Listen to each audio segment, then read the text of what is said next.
이면이나 진실은 되게 불편하게 마련입니다. 그렇다고 이걸 외면하면 대부분 눈에 보이지 않는 대가를 치릅니다. 비용이 뒤따르기도 하고요. 나는 조선의 국모다, 민비, 명성황후죠. 웅장하고 감동적인 그 뮤지컬을 먼저 떠올리시는 분들 많을 겁니다.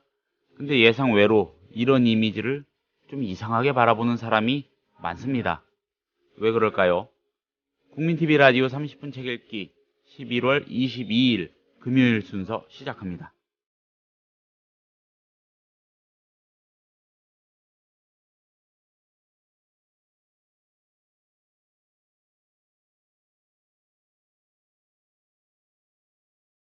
안녕하세요. 30분 책 읽기 김효진 PD입니다. 오늘은 이희진의 역사 읽기가 준비되어 있습니다. 태동 출판사에서 나온 이수광 작가의 역사소설 나는 조선의 국모다를 단초로 얘기를 나누어 보려고 하거든요. 좀 비판적으로 바라보게 될 겁니다. 명성황후, 민비, 조금은 불편하지만 결코 외면해서는 안 되는 그 이면의 사실관계를 들여다보겠다 이런 겁니다. 오해는 없으시길 바랍니다. 일본의 행위가 만행이라는 건 변하지 않는 사실입니다. 잠시 뒤에 시작합니다.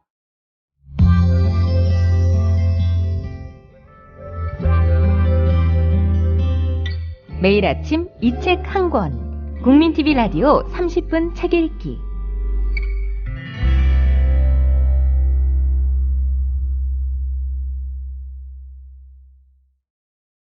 선생님 안녕하세요. 안녕하십니까? 오늘은 책 얘기로 바로 들어가 봐야 될 것 같습니다. 하실 말씀이 유달리 많을 것 같은데. 항상 시간에 쪼들렸지만은 오늘도 좀 쪼들릴 것 같은 기분이 드네요.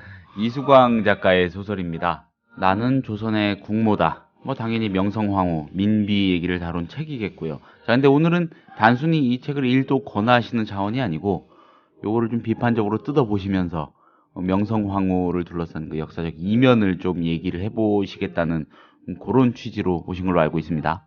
지금까지의 컨셉하고는 조금 다르죠. 네. 지금까지는 좀 추천할 만한 책이라고 할까요? 이 책을 한번 읽어보고 이 이면에 있는 역사를 한번 생각해보자 하는 컨셉으로 갔었는데 너무 같은 컨셉으로만 가면 좀 지루해질 수도 있고 또 다룰 수 있는 범위가 너무 제한이 되니까 조금 바꿔본 겁니다. 특히 이번에 거는 역사 소설 아닙니까? 그렇죠. 역사가가 쓴 역사하고 작가가 쓴 역사가 굉장히 많이 다를 수 있다는 점. 이것도 요즘 세상에 굉장히 좀 시사점이 있거든요.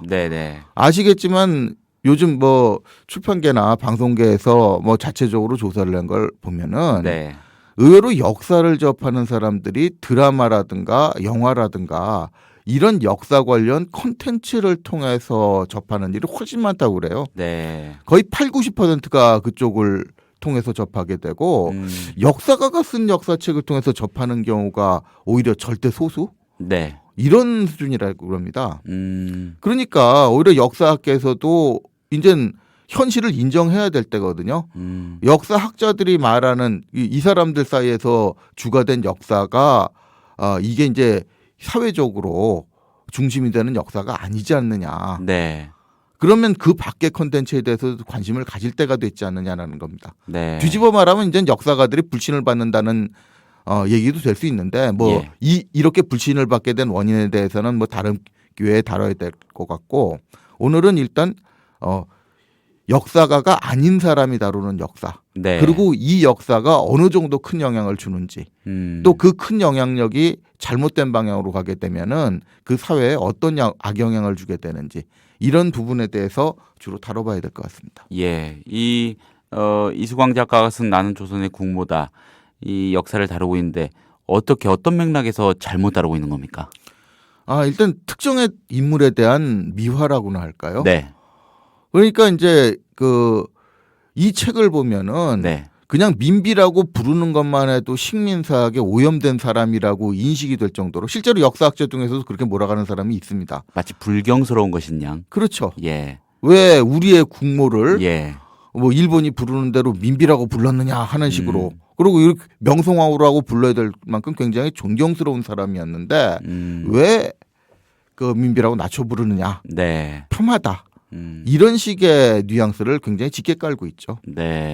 그리고 이 책이 그런 영향력을 가질 만큼 공전의 히트를 했지 않습니까? 네, 그렇죠. 책만 많이 팔린 게 아니라 이런 책을 기반으로 영화 만들어지고 뮤지컬 만들어지고 뮤지컬 만들어지고 드라마 만들어지고 예. 이 만든 영화 드라마 뮤지컬들이 대부분 성공한 걸로 알고 있어요. 그렇죠. 그래서 사실 오늘 좀 조심스럽기도 한 게 이런 류의 책을 기화로 만들어진 뮤지컬이나 뭐 이 영상물에 의해서 만들어진 그 명성황후 민비에 대한 이미지라는 거, 그 아주 감동적이고 뭐 그런 이미지라는 거는 깨트리기가 굉장히 어려운 그렇죠. 그런 상황이 돼버렸어요.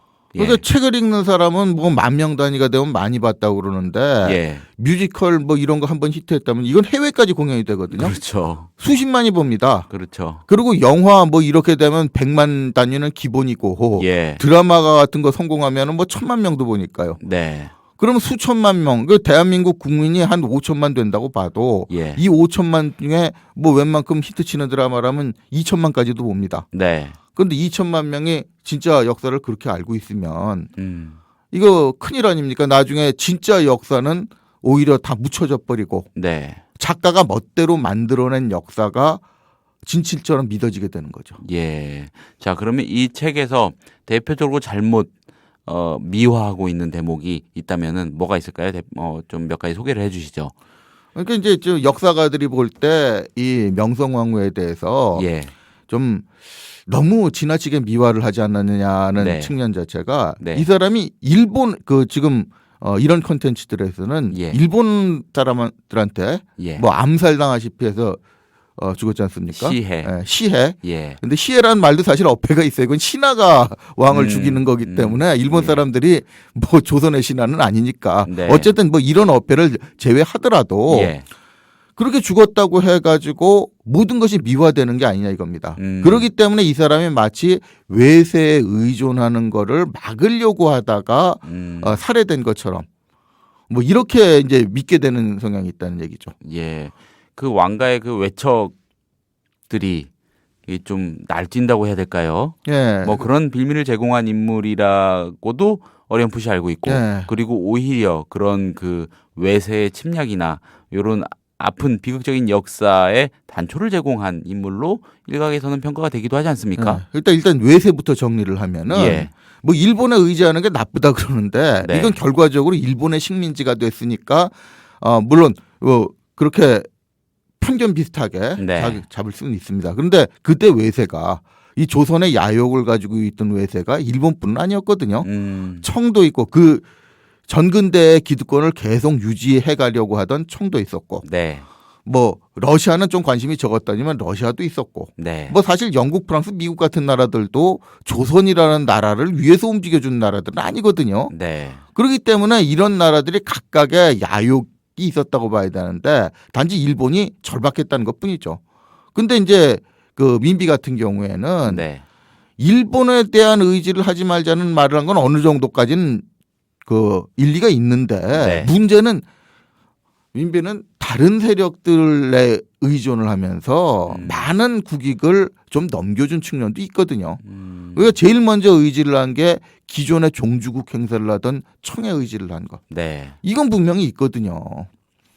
그러니까 이것도 대원군하고 비교를 해서 아직 굉장히 이제 역사를 얘기할 때 매스컴이 다루다 보면은 안 좋은 방향으로 다루고 있는 게 이런 겁니다. 아주 흑백 논리로 가거든요. 이분법적 논리로 닦아가지고 개항에 참석을 했느냐 반대를 했느냐.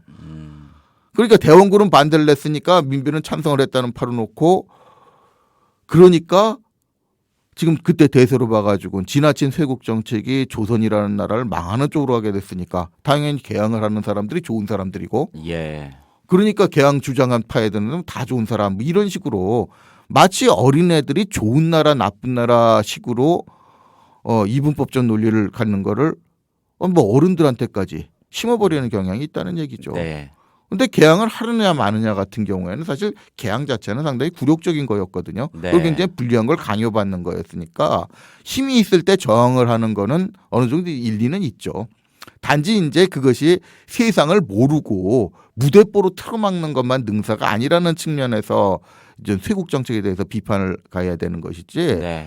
개항을 하고 나서 감당을 못 해가지고 나라 전체가 혼란을 일으키다가 다른 나라한테 집어먹히는 이런 빌미를 주고 또 그 빌미를 준 걸 감당 못한 것까지 미화할 수 있는 건 아니죠. 근데 개항 이후 민비 같은 경우에는 아무래도 고종하고 결탁이 돼가지고 이 조선의 전국을 장악한 측면은 있는데 네.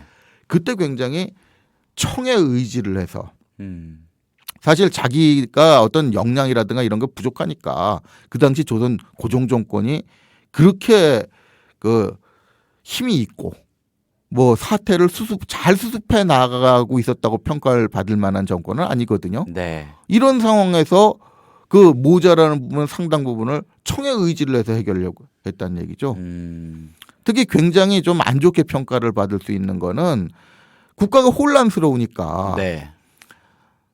그 백성들이 반란을 많이 일으키거든요. 예. 대표적인 게 동학 아닙니까? 그렇죠. 그걸 어떻게 진압을 하려고 했느냐?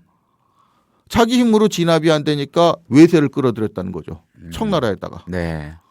대신 진압 좀 해달라고. 그렇죠. 예. 그래서 외세가 들어와서 여기서 그래서 청이 개입하면서 그 전에 맺어져 있던 텐진조에게 의거해서 일본에도 통보를 하게 되고 이 양 외세가 들어와서 자기들끼리 싸워서 우리나라 조선을 놓고 자기들끼리 무슨 운동 경기하듯이 승부를 내 가지고 이긴 놈이 집어먹기. 그 조선 땅을 양대 외세의 각축장으로 만드는 그렇죠. 그 빌미를 빌미를 준 거죠. 그러니까 내란 같은 경우에는 내부적으로 해결을 하든가 예. 그게 안 되면은 수습을 하든가 타협을 하든지 해서 이 안에서 해결하는 게 기본적인 원칙이거든요. 그 외세를 개입시키면은 그 외세는 결국 공짜가 어디 있습니까? 네. 개입한 만큼 대가를 얻으려고 할 거고 그것 때문에 상당한 국익이 넘어가게 됩니다. 네. 그걸 각오하고 끌어들였다는 얘기죠. 근데 그 이면은 예. 뭐겠습니까? 그렇죠. 내가 정권을 지키는 게 우선이지 국익을 지키는 게 우선이 아니라는 발상이 있는 거거든요. 근데 그걸 어떻게 참 나라를 지키기 위한 구국의 영웅으로 미화를 할 수가 있는 행각은 아니죠. 예. 그 어떤 나라도 다른 나라에서 뭔가를 대신 치러주는데 아무 계산 없이 순수하게 들어오진 않겠죠. 그렇죠. 예. 그리고 동학 농민운동이라는 그 가치, 그 정신 결정적으로 끊어버린 것이 결국 또 민비라고 할 수밖에 없고요. 일단 단초를 제공했죠. 외세를 예. 끌어들여서 진압을 예. 했으니까.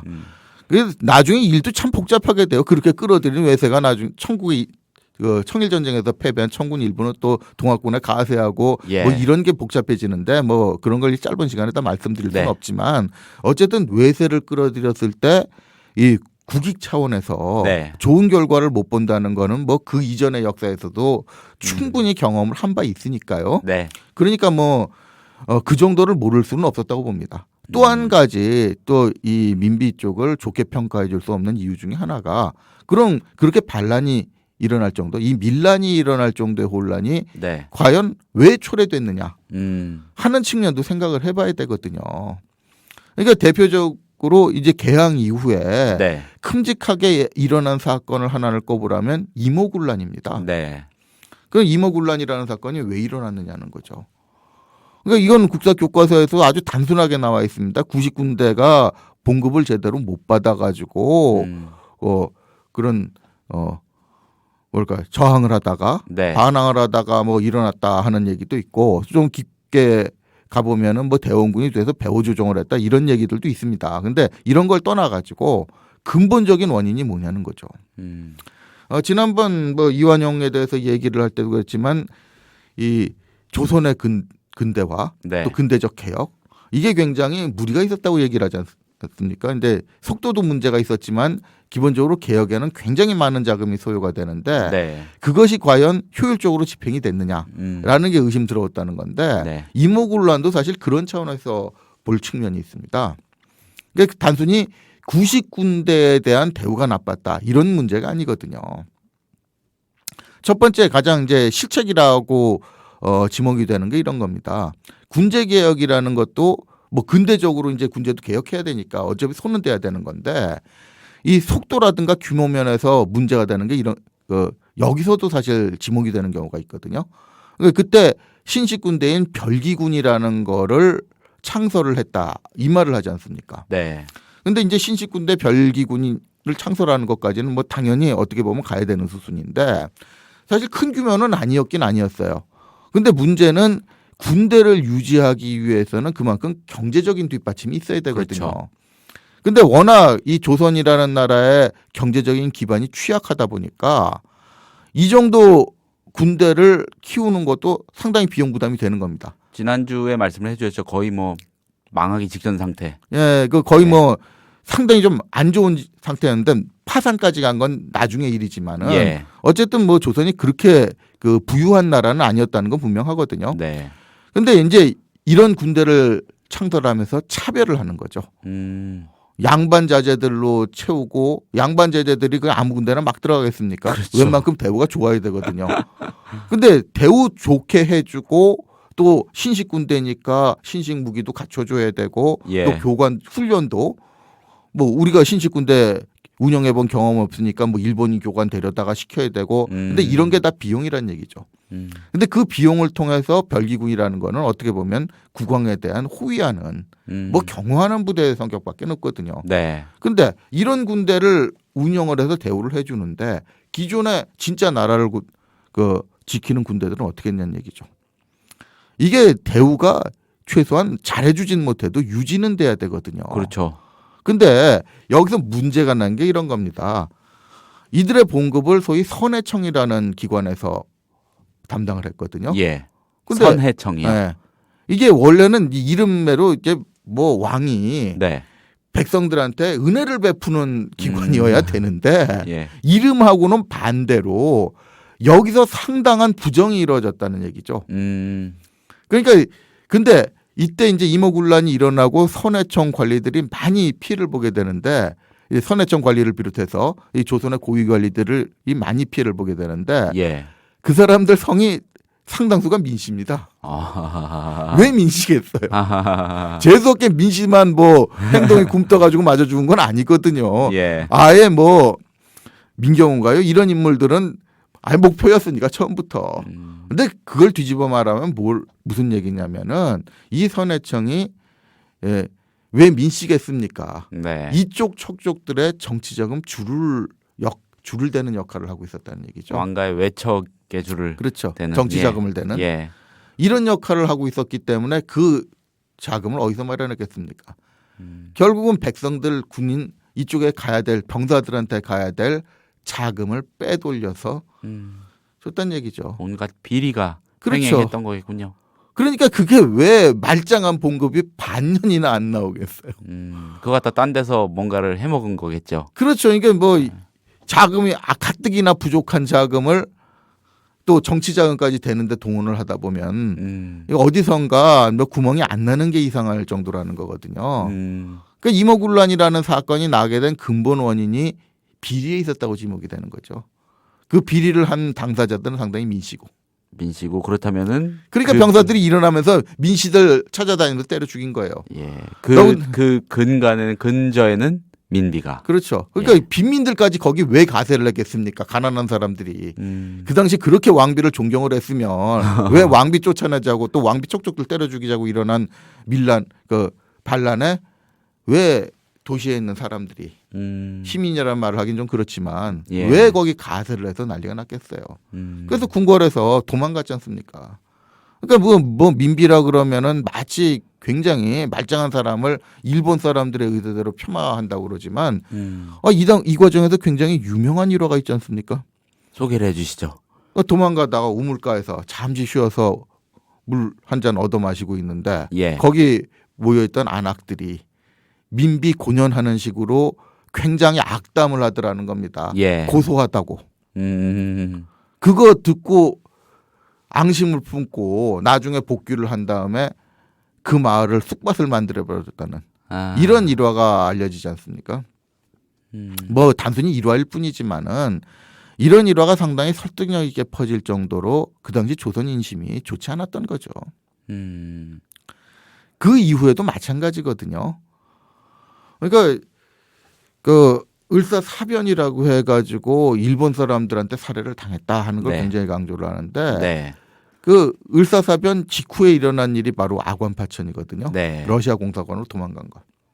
그러니까 이 내막도 가만히 보면은 좀 생각해 봐야 될 측면이 있다는 거죠. 그러니까 사실 그 이전의 개혁에서 그 개혁에 필요한 자금 상당 부분을 일본에서부터 차입한 건 맞거든요.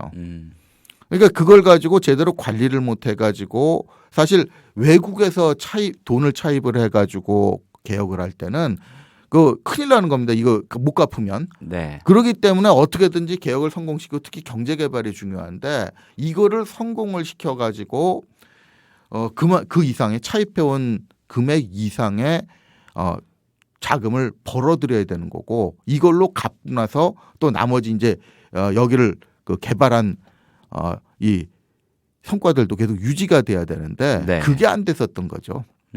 그러면서 그 과정에서 굉장히 많은 이권이 외국으로 실제로 넘어가고 있었거든요. 그거를 이제 일본이 독점을 해가지고 일본 쪽에 너무 헐값으로 넘어가는 게 위험하긴 위험했어요. 근데 그걸 막는 대안이 다른 외국을 끌어들여가지고 일본 독점을 막아보자라는 정도인데 이거는 근본적인 해결책은 아니죠. 근본적인 해결책이 아닐 뿐더러 오히려 더 굉장히 위험한 발상이었던 그렇죠. 것 같은데요.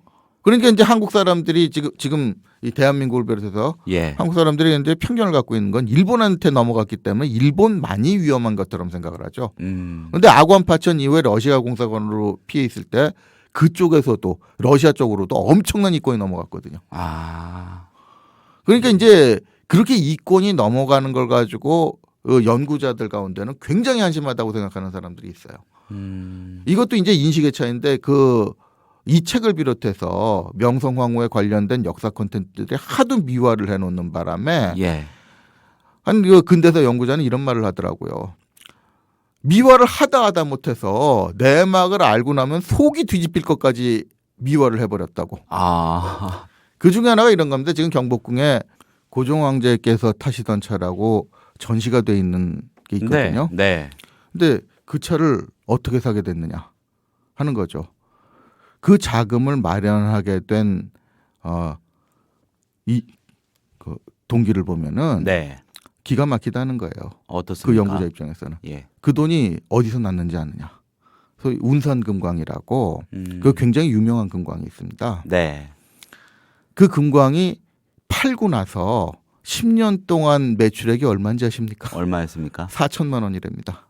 지금 기준으로 환산하면은 그러니까 지금 기준보다도 예. 조선이 망하게 된 게 1,250만 원을 못 갚아서 망했잖아요. 근데 운산금광 한 군데서 매출액이 4천만 원이라는 거예요. 10년 동안. 그러니까 그것만 관리를 잘했어도 그렇게 참극은 없었을 거 아니냐. 네. 근데 그걸 얼마에 팔아먹었느냐. 그 친구 말에 의하면 2,700원에 팔아먹었대요. 그 돈 가지고 차를 샀대요. 그것도 제대로 못 사가지고 조금 낡은 차를 사가지고 보니까 손병이가 더 좋은 차 끌고 다니니까 바꿔달라 그래가지고 원래 그 손병이가 끌고 다니던 차래요. 좀 짜증나네요. 진짜 그런 내막은.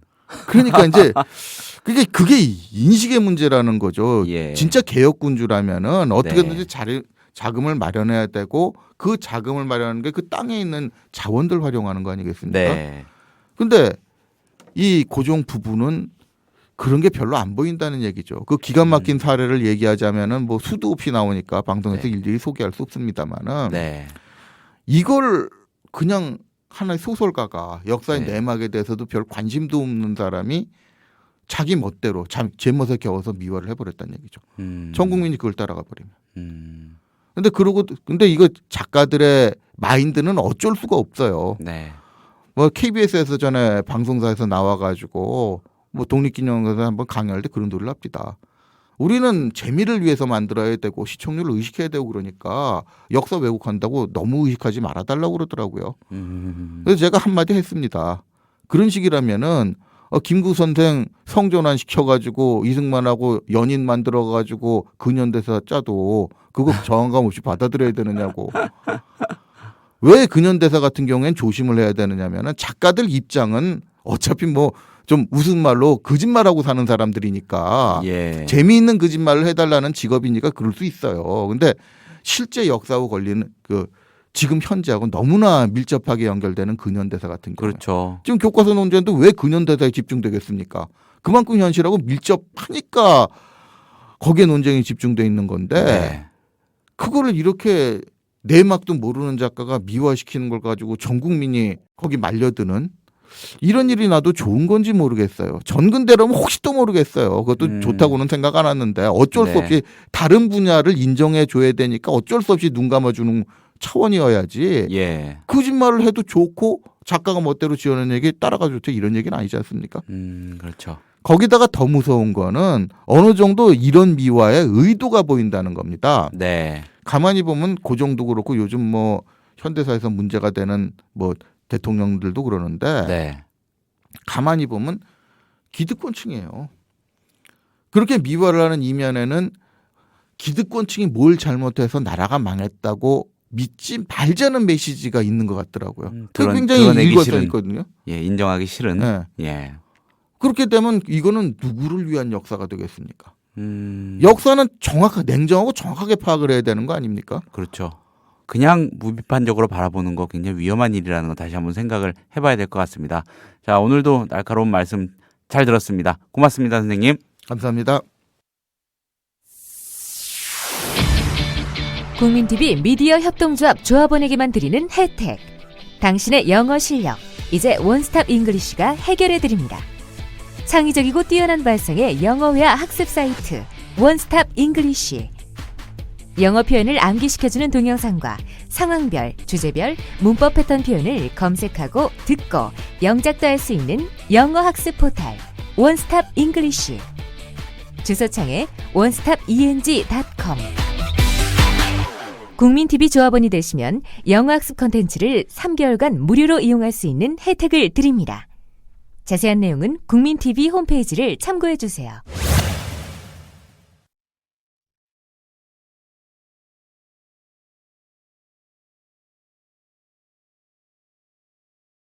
국민TV 라디오 30분 책 읽기 11월 22일 금요일에 소개한 책은 태동출판사에서 나온 이수광 작가의 역사소설 나는 조선의 국모다였습니다. 단순히 책을 소개하고 일독을 권하는 게 아니고요.